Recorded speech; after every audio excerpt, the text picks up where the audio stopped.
UFC Fight Night, Sandhagen versus Nurmagomedov. We basically have a mini pay-per-view taking place in Abu Dhabi this weekend.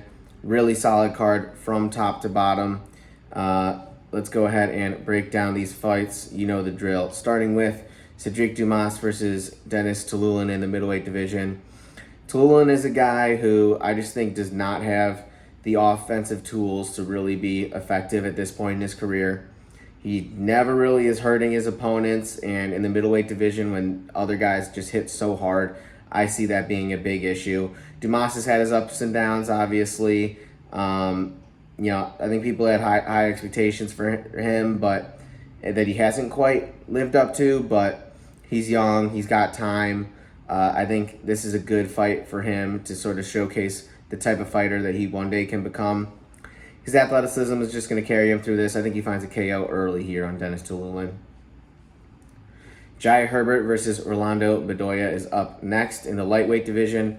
This is Bedoya's first fight at lightweight. He had a couple fights at welterweight that he lost both of them. Definitely felt like he beat Chaos Williams. He looked like the more skilled striker in that matchup. But there's no doubt that obviously he had the weight to lose. He's kind of, he's not one of these 5% body fat type guys. I'm just telling it like it is. So hopefully this move down to lightweight is going to be effective for him. He's not going to be going up against guys who are much bigger than him, like Sandhagen, who really just, you could tell there was a big size difference. He's taking on Yahya Herbert, a guy who has not had the greatest UFC career. He seems like he's, a good fighter on paper, and I really like his skill set. Tall, long, no glaring holes in his game. Obviously, he almost had the KO over Ilia Topuria, as he's been the closest to defeating Ilia by far of anyone else. I don't know how Ilia walked through that head kick. But it just seems like that fight is kind of the story of his career. A lot of promise, and then he just ended up getting KO'd and, kind of not living up to it. Obviously, most recently, Fares Siam just dominated him. He's getting up there in age. I think Bedoya is kind of the young gun here. I think he's going to be quicker. I think he wins a decision over Yahya Herbert. Next up is Viktoriia Dudakova and Sam Hughes. Honestly, haven't watched a whole lot from Dudakova. She's 8-0 with a few fights in the UFC. I know one of them, she had the takedown versus, I want to say it was Estela Nunes, dislocated her opponent's elbow, and won that way. So she obviously has some grappling, wrestling skill set. Sam Hughes is 3-5 in the UFC. Has more career fights, so obviously can try and lean on that experience versus Dudakova here, but I'm going to go with the undefeated fighter here versus the one who's got a sub 500 record. So Dudakova by decision is the pick. Next up in the lightweight division is Guram Kutateladze versus Jordan Vucenic. Vucenic is a Cage Warriors champ. Obviously, we've had a bunch of those roll through the UFC. I want to say Yahya Herbert was a former Cage Warriors champ.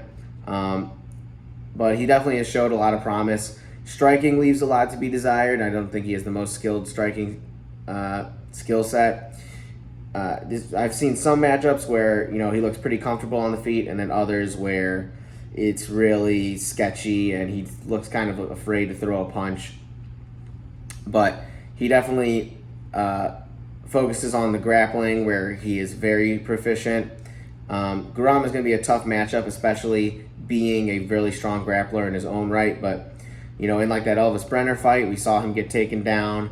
I really worry about Guram's gas tank, and honestly just his body holding up. He's had so many injuries, and that type of stuff can really plague a guy's career. He's got a young, hungry guy in Jordan Vucenic who's, people have been really hyping up. Vucenic, it seems like every win, he just covers his body in more and more ink. I think he's going to be one of these dudes who's just just tattoos in his entire body black. And I think he has a tattoo in this matchup. I think he wins by submission versus Guram. I think Guram's just going to fade late in the fight. Vucenic is going to take advantage, get his back, and choke him out. Next up, we have a heavyweight matchup between Shamil Gaziev and Dante Almeida. Rosenstrike dominated Gaziev in a main event, in one of the most forgettable main events, really. Gaziev really showed that he has no bag. He's kind of just a big, lumbering guy.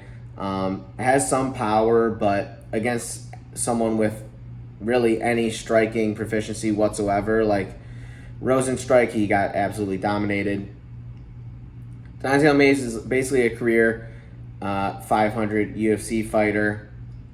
Had the KO over Orlovsky last year or 2 years ago, but it's been a lot of ups and downs. He's a big, physically imposing guy, so he's going to be the first guy to really match up with Gaziev from just a size perspective. He's been fighting longer than Gaziev. I don't know which one it is, to be honest. I feel like people use Gaziev and Gaziev interchangeably. He's been fighting longer. I think he's got decent power and the reach here, and he's just got more experience. I think he wins this one by decision. It's going to be a slow fight. Shamil is going to fade before Dontail does. I think he gets up on the cards and wins it that way. Next up is Mohammad Yahya and Kauê Fernandes. This is pretty cut and dry for me. You have those guys who just kind of overstay their welcome in the UFC, who just really still think they got it in their 40s or just still keep on fighting for whatever reason, just kind of chasing. They just want to get another win, and he really seems like one of them. The game's kind of passed him by.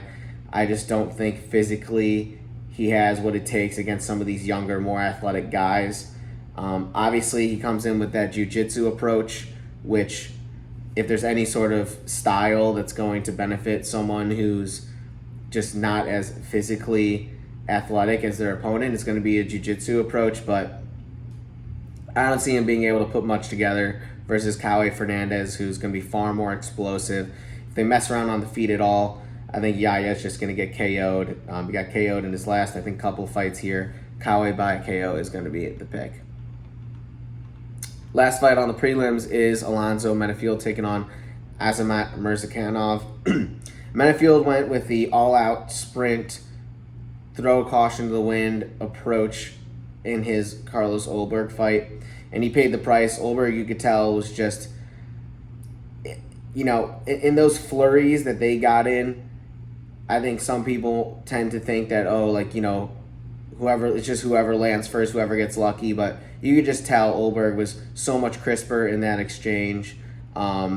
He was making Menifield miss, and then all it really took was one or two shots, and he put him out. And that really wasn't too long ago, so I wonder how much the lingering effects of that KO could be taking place in here, especially versus a guy in Murzakanov who's undefeated, has already a couple KOs in his UFC career versus Tefan and Chukwi, most notably. I like Murzakanov's game. I was a bit skeptical in the Dustin Jacoby fight because I felt like he just kind of threw overhand rights, overhand lefts, and I just didn't really think he wasn't giving him as much credit for how skilled he is. But watching through some of his first fights, I do think he has a lot more skill than I gave him credit for. He almost has a throwback style. I think, I want to almost call it a Chuck Liddell, kind of that era of UFC. He kind of looks like you picked him up, a guy from that era, and just placed him in today, and he's super effective. It's a lot of, he's primarily getting it done with his hands, but he mixes it up well, moving to the body and going up top. Loves the overhands, and is kind of a shorter guy that I think was kind of common back then in the light heavyweight division. I like his game a lot. He's got the home crowd here. I think he finds a KO versus Alonzo Menifield. First fight on our main event card is Yoel Alvarez taking on Elves Brener. Brener is a super exciting fighter. He's a favorite of mine personally. I just love the way he fights. Well-rounded game. But definitely errs on the side of just being absolutely crazy, throwing caution to the wind. Super aggressive. I just loved I think it was the Guram fight, in the corner, his coaches were like, hey, all you got to do is just relax. And, he looks so, he definitely looks like he's taking it in. And then as soon as the round starts, he just has the most unrelaxed round ever, just absolutely going all out. Love to see it. Throws super hard, but definitely has some holes in his grappling game, I'd say.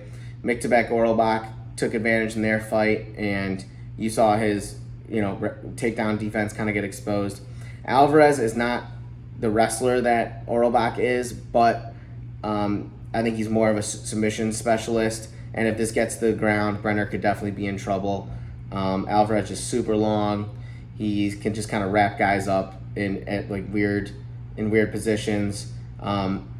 He handled Mark Jakise super easily, and I think Jakise is probably a stronger grappler than Brener, so we're taking Álvarez by submission here. Next up is Mackenzie Dern taking on Loopy Godínez. I had a tough time with this pick here. Honestly, it just feels like Mackenzie's due for a victory. Loopy did give her back up a lot in that Verna-Jandiroba fight. Not saying Dern is as good of a grappler as Jandiroba, I really can't say from a pure grappling perspective, but that still feels like something that Dern can expose, where if Loopy gives up her back, I think Dern's just going to put the hooks in, and Loopy's not going to be able to get her off, and she can win a couple rounds just by that method alone, so we're taking Dern to win by decision. Next up, we have Tony Ferguson versus Michael Chiesa. It's the battle of the losing streaks. 3 in a row for Chiesa and 7 for Tony Ferguson. Honestly, and I mean this dead serious, I do feel like Tony has made improvements as the fights have gone on, kind of since the Michael Chandler just destructive KO. What are those improvements? Really just him not getting finished in that Paddy Pimblett fight. And he's just kind of looked a bit better, I'd say. Like, in that Nate Diaz fight, it looked like he actually had no knees. And I think he's been hitting his little slide better. So that's kind of what I'm basing that off of. He's a huge underdog here versus Chiesa, who also has looked not great as of late. Most recently, I think got KO'd by Kevin Holland. This could be a retirement fight regardless of the result for Tony Ferguson here. He's going up a weight class versus Chiesa, who's probably going to be a bit bigger. Obviously, if there was a fight that Tony Ferguson could win, I think it'd be this one versus a grappler that he can kind of try and just win the grappling exchanges. I don't know. I just don't really see it happening. I think Chiesa wins this one by submission, and I guess we'll see. Hopefully Tony rides off into the sunset. Next fight is in the bantamweight division between Marlon Vera and Davison Figueiredo. This is definitely the hardest fight at 135 for Figgy so far. Big step up from Cody Garbrandt and the like. That being said, he has absolutely looked fantastic, and he's handled his business at 135. He honestly looks better here than he had, I felt, in a lot of his last flyweight fights where he looked super depleted. That speed has translated very well to the 135 division. He's got really fast hands. He's up there in age, but I think the move up has kind of elongated his career, and we know that he can hit hard. Cheeto is coming off of the title of his championship loss versus Sean O'Malley, obviously. He never really got anything going in that fight, save for the last, 10 seconds when he rocked O'Malley with the body shot. I love Cheeto, and I like his game for 5-round fights, just because he can pace himself. His pace that he takes lends itself for and I feel like I'm looking like a chipmunk with the sun looking like this, kind of crazy, kind of messing me up. His style definitely favors a 5-round fight versus a 3-round fight because he doesn't really adjust his pace whatsoever. He's kind of just going at the same speed, and when it works, like in the Rob Font fight, it works really well because he just wins the end of rounds because he's the fresher guy going into the last crucial 2 minutes of a round, and he just looks fresh the whole fight. He's just too lax for my liking in a 3-round fight here. I think Figgy's going to win a decision. Cheeto is not a guy who really we've seen adjust his game. Corey Sandhagen kind of called him out for it, and then he never really... And I think that a lot of people took note of that, and we haven't really seen Cheeto make adjustments to try and be more aggressive in fights. So maybe he'll prove me wrong. Maybe a lot of people will prove me wrong, but we're going with Figgy by decision in that fight. Our co-main event is Shara Bullet Magomedov taking on Michal Oleksiejczuk. Shara got his first UFC finish in his last fight versus Antonio Tricoli. Definitely helped that his opponent was coming off of a 2.5-year layoff, and really in the beginning rounds and going into the second round, it looked like a pretty close fight. Tricoli was having some moments, but his just lack of any gas tank whatsoever caught up to him, and Shara just caught him. Shara actually started letting the hands go late in that fight, but we definitely saw his usual approach early, which is just throw all the kicks, just throw every kick, and some of them are going to land. I definitely think the leg kicks are going to be flying here versus a guy in Oleksiejczuk who leaves a lot of openings. He's not going to check anything. That's just not his game. He's going to walk forward, and I think there's a lot of room for Shara to find a finish here. I don't know if he's going to be super willing to let his hands go to try and find a KO here versus Oleksiejczuk, a guy who gets KO'd. He gets finished a lot, but all it takes is one. I could see one of those like question mark kicks finally landing clean for Magomedov late in the fight and him finding a finish that way. So Shara by KO is going to be the pick here. Oleksiejczuk just leaves a lot of openings, and it feels like Shara, he's got to make a statement here in front of the Abu Dhabi crowd. So Shara by KO is the pick. Finally, we have our main event. It is Corey Sandhagen versus Umar Nurmagomedov in what should be a title eliminator here. Certainly for Corey, I wouldn't hate it. Umar getting a title shot from a win here either.